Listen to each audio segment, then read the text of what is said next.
거의 죽기 전에 아버지가 나를 거의 납치하다시피 해서 집으로 데려갔어. 영양실조 걸려서. 당신 몸무게가? 당시 몸무게가 36kg. 네, 36kg면 저보다 더 심했네요. 네, 여러분 안녕하세요. 반갑습니다. 오늘도 백요셉 씨와 함께하는 컨텐츠가 될 것 같은데, 오늘은 저번 편에 이어서 고향에서 살 때 어린 시절이라든가 또 군 스토리라든가 뭐 또 풀 게 많잖아요. 그래서 오늘 컨텐츠는 아마 탈북 스토리까지 좀 이렇게 연결이 될 것 같은데, 고향이 어딥니까? 저희가 1부에서 거의 자기소개를 잘 안 했는데 2부에서 좀 조금만 좀 더 디테일하게 해주시죠. 예, 저는 저기 집이 신우주예요. 평안북도 3대째 다 신우주 출신들이고. 신발공장이 굉장히 유명한 곳. 그렇지. 네. 중국하고 접경 지역이기 때문에 상당히 자본주의 문화가 많이 침투되어 있는, 아마 평양보다 어찌 보면 더 황색바람이 네. 많이 들어와 있는 도시가 아닐까 싶어서 빨랑 까진 도시. 발랑 까진 도시다. 빨랑 까진 도시. 인구는 30만밖에 안 되지만 나중에 부동산 가격이 급등할 수 있는 북한의 노란자의 땅이라고 볼 수 있겠습니다. 투자를 미리 하라는 네, 그런 정보를. 네, 우리 집 땅 있어요, 땅. 신우주에. 알겠습니다. 자, 그러면 아버님은 정치장교? 네. 아버지는 1군단 공병부대 대대 정치지도원. 대대 정치지도원. 정치군관이었고 30년 정도 군 생활을 하셨어. 꽤 오래 하셨네요. 그러면 군대 나가셨죠? 네. 집안 자체가 인민군 집안이에요. 할아버지가 6.25 때 인민군에 참전해서 미군 폭격에 전사하셨어. 그래서 북한에는 국가유공자, 북한식 국가유공자인데 북한 말로는 애국열사, 전쟁열사, 열사증이라는 게 있어요. 이 국가유공자증이라는 게 있듯이 그것 때문에 아버지도 어찌 보면 대를 이어서 김일성 정치대학 졸업하고 개성에서 군사복무했다고 하고, 김일성 정치대학 가서 중대정치지도원으로 평양 고사포사령부 평방사, 여기도 수방사라고 하죠. 네네. 거기에서 중대정치지도원 하다가 함경도의 개마고원 쪽에 534 부대라고 있었어요. 좌천대 갔나요? 좌천이 아니고 특수부대라고 알고 있었는데 네네. 거기 선전원으로 승진돼 올라갔지. 네. 그러다가 그 부대가 해산되면서 다시 1군단으로 전출돼서 1군단 공병부대 대대정치지도원으로 소좌로 임명돼 있다가 그렇게 군사복무를 했고, 누나 역시 완전히 군에 꽂혀가지고 평양 공군사령부에 입대해서 8년 동안 부서대장에 노동당 입당 다 하고, 네. 본인도 북한군 5군단 중부전선 강원도 철원군에 입대해서 당시 최신 전차, 주력 전차였던 천마호를 몰았지. 군생활 몇 년 했죠? 2년. 2년. 네. 2년하고 튄 거예요? 아니면 뭐 어떻게 됐죠? 북한 서류에는 튄 걸로 돼 있고. 네네. 왜냐면 제대증을 받지 않고 집으로 톡 튀었기 때문에 네네. 탈영병으로 낙인이 돼 있는 상황. 왜 그랬어요? 거의 죽기 전에 아버지가 나를 거의 납치하다시피 해서 집으로 데려갔어. 영양실조 걸려서. 당신 몸무게가? 당시 몸무게가 36kg. 네, 36kg면 저보다 더 심했네요. 저는 43kg였는데 36kg면 뭐 한 손으로 이렇게 들 수 있는 무게 아닌가요? 36kg면 이렇게? 거울 보면 네. 어떤 이상한 놈이 거울에 와 있어. 아, 가죽이 이렇게 붙어 해골바가지. 가죽까지 이제 지방이 없어지니까 눈썹과 머리칼이 색깔이 노래져. 그렇죠. 그리고 볏짚 같이 푸석푸석 끊어져. 진짜 그렇게 되고, 항문 관략근이 다 없어지고, 그럼 뭐 똥 오줌 질질 나가는 거고, 딱딱한 바닥에 누우면은 가죽이 찢어져. 뼈가 이렇게 지시겨져. 이 어깨 빡죽 뼈에 이 가죽이 찢어지고, 엉덩이 꼬리뼈에 뒷가죽이 찢어지고, 그래서 옆으로 놓으면 여기에 골반과 여기에 또 찢어진다. 이거 MSG 좀 넣은 거예요? 아니면 그냥? 진짜. 진짜로? IMSG 노을 공산군 영양실조들 못 봤어? 봤죠. 보긴 봤는데. 본인도 영양실조 거기 갔었잖아. 근데 저는 그 정도까지는 아니었어가지고. 난 심했지. 보급이 굉장히 안 좋았나 보네요. 강원도 지역이 우리가 물강원도라고 하잖아요. 네네. 아스팔트가 없어요. 그리고 산에 나무가 없잖아요. 네. 항상 여름에 비가 조금만 와도 모든 도로가 유실돼요. 음. 군단 사령부에 쌀이 있어도 보급을 할 수가 없어요. 그래서 매해마다 여름에 장마철에는 한 3개월 동안은 보급이 항상 끊겨. 그래서 자체 해결. 사단에서 지시 떨어지는 게 그거예요. 3개월간 식량 자체 해결하라. 이런 군대가 어디 있어? 아이고. 그래서 나는 지금 유일하게 깻잎을 못 먹어. 깻잎 보면 그 트라우마가 살아났어. 깻잎을 그때 엄청 먹었구나. 3개월 동안 깻잎만 먹었어. 깻잎에다 뭐 먹었죠? 깻잎에다 거의 뭐 옥수수가루? 양식장터에서 그 새파랗게 곰팡이 뜬 거 있잖아. 네. 거기다 소금 뭉적뭉적 해가지고, 와, 친구들 지나가는데 땀 냄새에서 깨 냄새가 나. 그때가 몇 년도였어요? 2001년, 2002년 딱 그 연평해전 터졌을 때지. 에휴, 감옥보다 끔찍하다. 에이. 그렇죠. 본인은 중국 감옥도 가보고 뭐 러시아 감옥도 가보고 고전 내래 글로벌 감옥 5개 나라 가봤다. 5개. 북한 감옥도 가보고. 솔직히 이거는 진짜 잡복이 아니에요. 네. 5개 나라 감옥을 갔다 온 사람은 나와보라 그래. 한국 감옥도 가고? 한국 감옥은 감옥이 아니고 구치소에 갔었지. 데모하다가. 아 그래요? 구치소에 가봤어요? 수원 구치소에. 한국에서는 못 가봤다고 할 줄 알았는데. 한국에서도 전적이 있어요. 전과가 많아요. 대학교에서도 전과하고 5개 나라에서 전과가 경력이 있지. 전과자네요. 전과자지. 알겠습니다. 저희 방송에서는 전과자가 또 처음이네요. 네. 그래도 글로벌 전과자요. 베트남, 러시아, 북한. 순서대로 가자고. 네. 북한, 중국, 베트남, 러시아, 한국. 유일하게 감옥 안 가고 걸친 나라가 독일. 독일. 독일은 대사관에서 바로 받아서 그냥 대한항공 비행기다 확 쳐놔가지고 놓았으니까 거기는 감옥 갈 새가 없었는데 5개 나라는 갔다 왔지. 이 감옥에 갔다 와야지 뭔가 이게 세상을 알아. 네, 많이 아세요. 네, 많이 아시고요.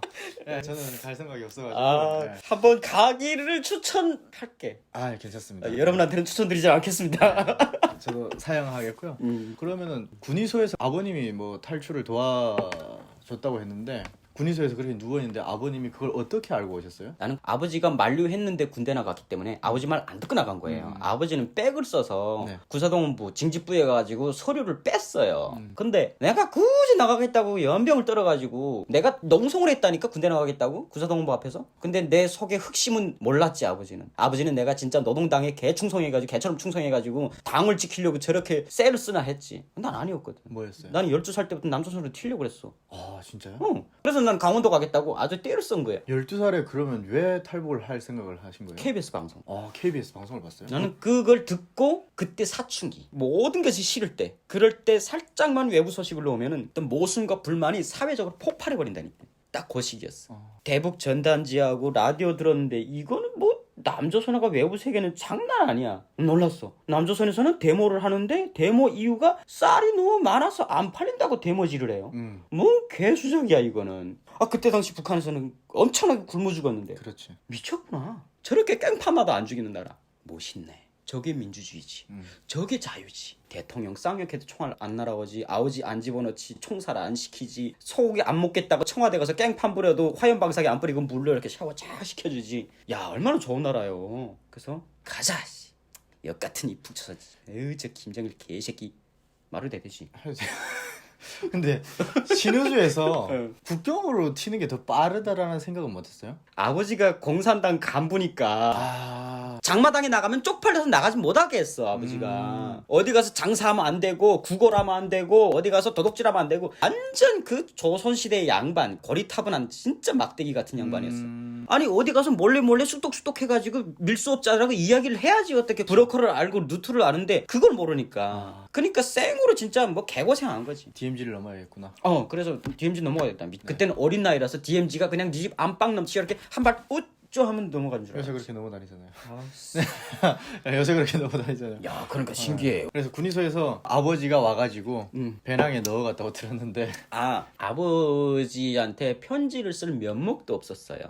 쪽팔려서. 네네. 가지 말라고 했는데 아버지 말 들었으면 이 지경이 안 됐잖아. 말도 안 하고 있었는데 딱 신우주 사람의 고참이 한 명 있었는데 그 사람이 제대되면서 화성아 아버지한테 전할 말 없니? 없어요. 알았어. 그러더니 가서 아버지를 만난 거야. 만나서 아들 상태 상당히 안 좋습니다. 아버지가 외아들이니까. 그래서 아버지가 자기도 경험이 있고 병사들을 많이 죽여봤기 때문에 이렇게 죽인 게 아니고 영양실조로 네. 많이 보냈기 때문에 그런 가슴 아픈 분이 있어서 아들을 살려야 되겠다 해서 아예 직원들 데리고 강원도까지 내려온 거지. 군의관이 지나가다가 야 화성이 너 면회 왔어? 이러는 거야. 그래서 아니 강원도 시골 바닥에 무슨 면회 올 사람이 누가 없는데 저 말입니까? 그러니까 니네 저쪽 강가로 내려가 보래. 그래서 병원 옆에 내과가 있었는데 거기로 내려갔어. 아무리 가도 누가 없어. 그래 한참 가는데 처음에는 머리 삥 믿어지질 않았지. 아버지가 이렇게 살짝 웃으면서 이렇게 다가오는데 한참 멍 때리고 있다가 그다음에 눈물이 왈칵 나는 거야. 왠지 나도 막 울었을 것 같아. 근데 그거는 군생활 하다가 진짜 아버지나 엄마가 이렇게 앞으로 걸어왔다 하면은 생각지도 않았어. 그다음에 아버지한테 안겨가지고 엉엉 울었지. 아버지가 이 새끼 이러다가 이거 죽이겠구나. 그러더니 바로 군의관 찾아가는 거야. 아들 데려가겠다. 그러니까 군의관 이거 군사재판감이라고 지금 탈령 처리하겠다고. 그러니까, 아니 당신 아들 이렇게 했으면 어떡하겠냐. 아들 생각을 해보라고. 그때는 아버지는 전역해가지고 신우주시 이민원에 있었는데 나도 군간을 해봐서 안다고. 병사들 그렇게는 거 얼마나 가슴 아픈지 안 하고 부모들이 엄청 싸우더라고 아버지가. 근데 아버지가 다 내가 책임진다고 건들지 말라고 그러고 아예 직원들이 나를 얻고 그냥 튀는 거야. 그러니까 군의관들이 어쩌지 못하고 뒤에서 막 소리치는 거야. 진짜 탈령 처리한다고 이거 큰일 난다고. 근데 이게 나중에 그게 크게 문제는 안 된 게 그 전에 도망쳤기 때문이지. 그렇네. 예, 그렇게 도망을 쳐서 아버지 등에 업혀서 집으로 오게 된 거지. 울면서 이렇게 업고 가는데 뒤에서 쪽팔려가지고 씨. 아버지 말 들었을 걸. 거의 뭐 뼈만 더렁더렁 매달려가지고. 아버지는 해골 메고 가는 거지 이렇게. 그렇게 오셔가지고 한 몇 년 만에 탈북을 시도한 거죠? 몇 년이 아니고 유엔에서 북한의 영유아들 영양실조 걸린 애들을 먹이라고 분유를 진짜 고급 분유였어. 그걸 줬는데 그걸 병원에서 이렇게 아버지가 백으로 써서 빼낸 거지. 자본주의 분유가 얼마나 좋은지 하룻밤 자고 일어나면 살이 붙어. 그래서 처음에는 부은 살인가 해가지고 눌러보는데 부은 살하고 안 부은 살하고 틀리잖아. 그렇죠. 살이 싹싹싹 이렇게 오르는 거야 진짜. 하루가 다르게 아침에 그 얼면 또 달라지고 한 3개월인가 있으니까 뻥뻥해지는 거야. 회복되는 즉시 도망쳤지. 루트는 어떻게? 루트가 또 사연이 있어요. 내가 브로커를 모르잖아. 12살 때부터 모의했던 친구가 있어. 나는 남쪽으로 뛰자. 그 친구는 유럽으로 가자 해가지고 막 싸우다가 결론이 안 나가지고 군대 나갔는데 그 친구는 군대 나가기 전에 영양실에 걸려 있었어. 걔는 군대 못 나가고 나중에 다시 군에서 돌아오니까 그 친구가 이젠 튀자 이렇게 했는데 길이 어디 있니? 각자 알아보자. 어느 날 아버지 회사에 배급을 타러 갔는데 중국에서 북송된 한 20여 명의 여자애들을 막 부리는 거야. 잡아와가지고 그중 안에 여자 하나가 너무 이뻤지. 반했구나 첫눈에. 중국에서 얼마나 잘 먹었는지 막 뽀샤시하고 때깔이 막 거의 우유빛이야 그냥. 블링블링 하는 거야. 오 이쁘네. 오 겁다야. 오, 야, 거기다 옷까지 이쁘게 입었어. 청바지 딱 붙는 거 있고. 뭐 썰이 긴데 나중에는 그 여자애를 아버지 몰래 탈출시켜가지고. 왜냐면 그 친구들이 길을 알 것이다 해가지고 그 친구들 안 내려오다가 보니까 무산으로 도망쳤지. 그 여자애들 데리고 오는 과정이 진짜 힘들었어. 중간에 애들이 생리하는데 그 생리대를 사줘야 되는데 나는 아무런 정보를 모르는 거야. 뭘 사줘야 되는지도. 그쵸. 나중에 옷을 달라고 그래가지고 옷을 줬다. 천으로 이렇게 하는 거지. 우리가 성교육을 좀만 받았으면 북한에서 제대로 된 성교육 받았으면 엄동설안에 진짜 영하 25도 아래로 떨어져서 신해준 그때 거기서 여자애들 둘이 그 젊은 애들 17살짜리하고 19살짜리 둘이를 같이 데리고 왔지. 그때 내가 19살짜리였으니까 17살짜리 애를 좋아했었어. 근데 말도 못했지. 손도 못 잡아봤어. 그냥 속으로만 꿍깡꿍깡 하고 있었지. 첫사랑? 첫사랑을 하면 좀 어폐가 있지. 약간 썸녀? 그 정도 해야지. 짝사랑. 근데 내가 죄책감이 많이 든. 아직까지 트라우마에 시달리는 게 그 여자예요. 왜요? 나중에 내 앞에서 팔려갔거든. 눈앞에서 팔려가고 다시 눈앞에서 강간당하고. 이야기는 너무 충격적인가? 센가? 아니요 뭐 알아서 들으시면 될 것 같습니다. 그래서 그 과정이 너무 힘들고 아직도 기억이 너무 생생하게 멍청한 새끼 그 생리하는 거 몰라가지고 여자들 끝까지 걷자고 막 난리치고 자꾸 걷다가 어디 자꾸 숨는 거야. 왜 안 따라오냐고 쌩 난리쳤어. 지금 빨리 가자. 안 가면 지금 잡힌다고. 근데 여자애들은 말도 못하고 꿍시렁꿍시렁하면서 또 어디 숨어 둘이. 그건 좀 몰랐지. 자꾸 와서 정이 없냐 뭐 없냐 해가지고 지금 생각하면 너무 가슴 아프지. 그런데 넘자마자 여자의 한 명은 자기 친척 집으로 사라지고 그 17살짜리는 무연고에서 중국 조선족 깡패들한테 처음에는 누가 인신매매 다닌지 어떻게 알아 멍청한 애들이. 그러니까 일자리 소개해주겠다고 데려가는데 그냥 그런 줄 알았지. 그리고 눈 뜨고 그 자리에서 뺏겼지 여자를. 그 다음에 이건 나쁜 사람들이구나. 솔직히 그냥 강도단이었지. 깡패라고 보기는 좀 애매한. 그래서 친구하고 둘이 잤는데 친구는 말을 안 들어가지고 칼침 맞았어. 같은 탈북자들한테. 그리고 병원으로 이송되고 나는 군 출신이라 고분고분했지. 군대 나가면 오직 생존은 굴복이야 그냥. 내 시킨 애들 다 해야 돼. 알잖아. 근데 이놈은 이게 사회성이 없었던 게 군대도 안 나갔던 놈이니까. 그러니까 빡빡 대들고 거짓말하고 하다가 탄탄히 군대 가서 거짓말하면 작살나잖아. 뭐든지 솔직해야 돼. 시키면 그 자리에서 해야 되고 이랬다가는 쳐맞지. 그래가지고 나는 고분고분하니까 애들이 좋아하는 거지. 야 너 뭐 조선에 있을 때 뭐 했어? 그래서 군대 있다 왔습니다. 이 새끼 너 그러면 뭐 총도 쏠 줄 알고 칼도 던질 줄 알겠네 이러는 거야. 군대가 나갔다 온 놈들이 아니었어. 다들 진짜 완전히 그 생양아치들이었어. 그러더니 우리하고 같이 활동하자고. 어쩌겠어. 괜히 거기서 했다가 친구처럼 칼침 맞겠는데. 오케이 하고 들어간 거예요. 나중에 그놈들이 썰을 풀다 나니까 그 두령이 그때 2003년도 당시에 북송된 탈북민들은 그 사람 이름 모르는 사람이 거의 없었어. 강철이라고. 그 친구가 그때 당시 36살이었는데 낙하산 부대 출신이었어.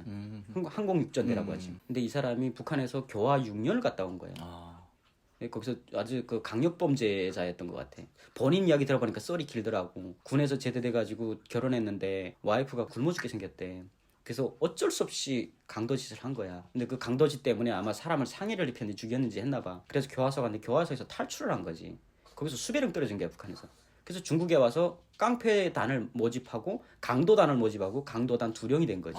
진짜 악명 높았어. 그 형한테 잡혀가지고. 근데 그 형이 내 스토리를 듣더니 너네 처음에 넘어올 때 몇 명이었어? 그래서 총 4명이었는데 근데 여자애 둘이 남자애 둘이었다. 그 여자애 둘은 어디 갔어? 그래서 한 명은 저기 화령 쪽에 자기 친척 집 가고 한 명은 어떤 조선족 사람이 데려갔다 그러니까 그 새끼 인상착용 이야기하래. 그래서 빨간 점퍼 입고 키가 좀 어느 정도 크고 눈이 크고 쭉 이야기하니까 그 개새끼 하더니 근데 그 여자애 누구야? 그러는 거야. 나는 그 형이 살려줄까 해가지고 아무것도 아니에요. 안 살려줄 거 아니야. 그래서 제 사촌 동생이라고 어떻게 좀 안 되겠냐 그러니까 좀 기다려봐. 하룻밤 만에 찾아오는 거야. 그 여자애를. 지들끼리 알았던 거야. 양아치들끼리. 그래가지고 노래방을 급습해가지고 노래방에 팔았더라고 여자를. 노래방 아가씨로. 그 여자를 딱 데리고 오는데 갑자기 나는 양아치들을 숙소에서 빨리 하고 있는데 그 헤어졌던 애가 오는 거야. 그러더니 오빠 이러는 거야. 갑자기 눈물이 핑 도는데 좋아한다는 말도 못했지. 근데 들어왔는데 이제 사촌 동생하고 이야기했는데 얘한테 말을 맞춰야 되지. 그래가지고 너 내가 사촌 동생을 했으니까 그렇게 알아. 그러니까 알았어 오빠 해가지고. 근데 그날 밤에 그 깡패 형이 여자애를 강간하는 거야. 같은 방에서. 야 그때 밤새 그거를 겪으면서 내가 아무 짓도 못했다는 그 비참함 있잖아. 그때 나는 스스로 어떤 위안을 했냐면 그래 나는 좋아한다고 말한 적이 없어. 완전히 현실 도피. 비열한. 아직까지 그 트라우마 있잖아. 그때 내가 조금만 행동을 했으면 어땠을까. 물론 내가 죽었겠지. 아니면 칼부림하다가 어떻게 당했겠지. 근데 그렇더라도 지금과 같은 트라우마는 남지 않았을 거다라는 거지. 얼마나 미안한지 아침에 일어났는데 애가 다 헝클어져가지고 완전 자포자기하고 있는 거야. 와 너무 황당해가지고 나도 애한테 너무 미안해서 다들 나간 거야. 작업하러. 작업이라는 게 나가서 이 칼질하러 나간 거야. 마지막에 둘이 남았는데 애가 완전히 체념하고 있는 거야. 너무 미안해가지고 야 오가 형 잘 때 죽이고 도망갈까? 그러니까 오빠 하나님이 살인하면 벌 줘.